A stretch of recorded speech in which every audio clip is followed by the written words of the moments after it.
Students, I think you have understood the mole concept problem. We have already discussed about some of the problems, some of the formula which we can apply for mole concept. But I told you that it will be easier for us if you apply the unitary method for solving the problem of the mole concept. Now I have taken two examples of the questions. You see in the first question, what is the mass of 10 mole of carbon dioxide? Second one, how many moles are there in 12 gram of oxygen gas? So let us discuss first from the second one. How to do the second problem? In this problem, it is asking that how many moles are there in 12 gram of oxygen gas. Now the relation is between the mass, molar mass and the mole. We have to find out mole in this much amount of the oxygen gas. Now oxygen gas formula is O2. Oxygen gas formula is O2. So this oxygen gas, we have to find out its molar mass first. Oxygen molar mass 16 into 2 equal to 32 G, 32 gram. So now we will apply the unitary method here. How will you do? As we know that 1 mole equal to molar mass of that particular molecule. So 1 mole equal to 32 gram. 1 mole equal to 32 gram. I think all of you know that one. Molar mass is same with the number of moles. 1 mole of any molecule or any atom is always equal to the molar mass. Molar mass of that particular molecule. I am writing distinctly now. 1 mole equal to 32 gram of oxygen gas, O2. O2 means oxygen gas. If you write only O, it is an oxygen atom. So 1 mole oxygen is equal to 32 gram oxygen. So we have to find out now in 12 gram how many 12 gram of oxygen, how many moles are there. So I am writing inverted this one, 32 gram oxygen equal to 1 mole.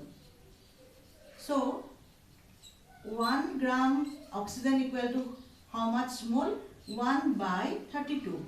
Very simple. You have learned it in junior classes only, unitary method. So 12 gram oxygen equal to, how to do? 1 by 32 multiplied by 12. So that means 12 by 32. This one is 12 by 32. So you bring it to the simple ratio, or you can bring it to the decimal point also. So if you bring it to the simple ratio, 4 3s are 12 and 8. Here 8. So it is the value 3 by 8, or you can bring it to the simple your decimal point also, whatever you will do. But you will apply the unitary method in this way. Now I am going to the first one problem. You see the first question. Read the first question, all of you, properly. So first question is that what is the mass of 10 mole of carbon dioxide? So what is the relation here? How will you do this particular problem? These are the questions same like you have used already in junior classes about the unitary method. Like if the cost of 6 banana is 10 rupees, then what will be the cost of 1 banana? Or what will be the cost of 12 banana? We apply the unitary method in that particular type of problem. So here also you are doing same thing. So what is the mass of? Now see the question. What is the mass of 10 mole of carbon dioxide? So what is the mass of 10 mole of carbon dioxide? That means you have to find out the molar mass of carbon dioxide first, because it is related to the mass. So carbon dioxide molar mass, all of you know, 12 plus 16 into 2 equal to 44 G. That means what relation will bring? All of you know that 1 mole carbon dioxide is equal to 44 G. From where I am getting this one? Because we know from before, 1 mole of any molecule or any atom is always equal to the molecular mass or atomic mass in gram. Instead of you write the G. So 1 mole carbon dioxide equal to 44 gram. So how much it will be for the 10 mole? Very simple. 10 mole, it is already in 1 mole given. 10 mole carbon dioxide equal to 44 into 10. So it will be 440 gram. So this is the molar mass of 10 mole of carbon dioxide.